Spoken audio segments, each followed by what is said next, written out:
again, it will go back to the mind-body connection. So chronic pain it's very common in cesarean section scars. You have adhesions on the scars.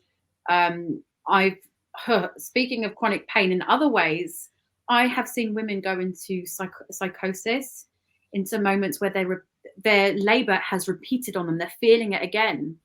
I've actually had to call an ambulance for someone. I thought, oh my God, she looks like she's in labour. But she'd had a C-section and her body was reliving it. She couldn't come to the conclusion in her mind that her body did not get to complete the process. You can have, if you're giving birth on your back and you've had a ventouse extraction, so they've sucked the baby out, or forceps, this can really damage your pelvic floor from the episiotomy where they cut you. If you are laying down giving birth and you're pushing uphill, that is not conducive to how physiology works within the vulva.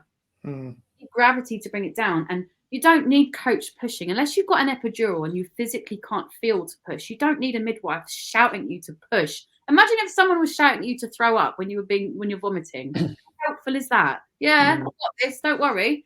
Your body just takes over. But when they're saying, right, stop pushing or carry on pushing, your body. You need to listen to your body, not someone's opinion. Listen to your body. Your body's not going to lie to you. So you felt all this pressure from midwives or obstetricians. You're pushing uphill, and you tear. The amount of women I see, and I suffered with this with myself as a 21-year-old, who end up with rectocils.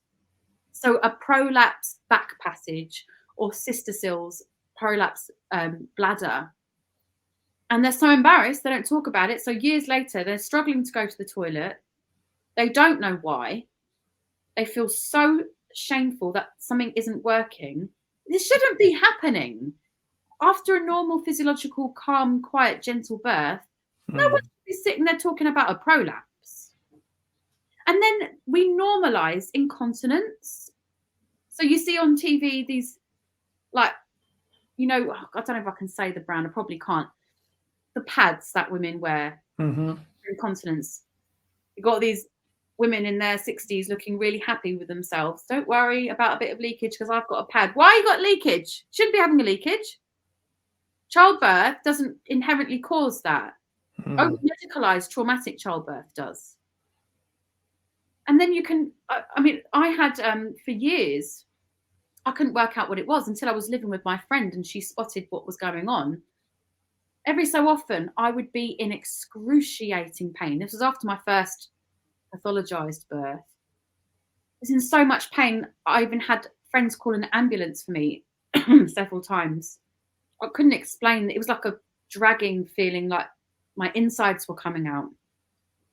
And they just said, oh, we don't really know why that's happening. Because they didn't really look. They didn't understand it. They didn't do any tests. And my friend said to me, I figured out the pattern. It's when you ovulate. I'm like, oh. And she said, you must be very inflamed when you ovulate, and it can affect the rectocil, the prolapse you've got. She was right. And that went on for years. Women, older women, like if you spoke to them back in the 80s, 70s, they would shove potatoes up there to keep everything back because they didn't want to talk about it. Wow. But there are natural remedies. You can take pulsatilla. If you understand, I spoke to a homeopathy expert and she said, what time do you get your pain? And it blew my mind. I was like, I don't know, about 11 p.m. It's always at night. She went, what time was your baby born? I went, oh my God, it's 20 past 11. She went, your body remembers. And that just blew my mind. I thought a lot of this is psychosomatic. I know that. I can help. I can help my body heal.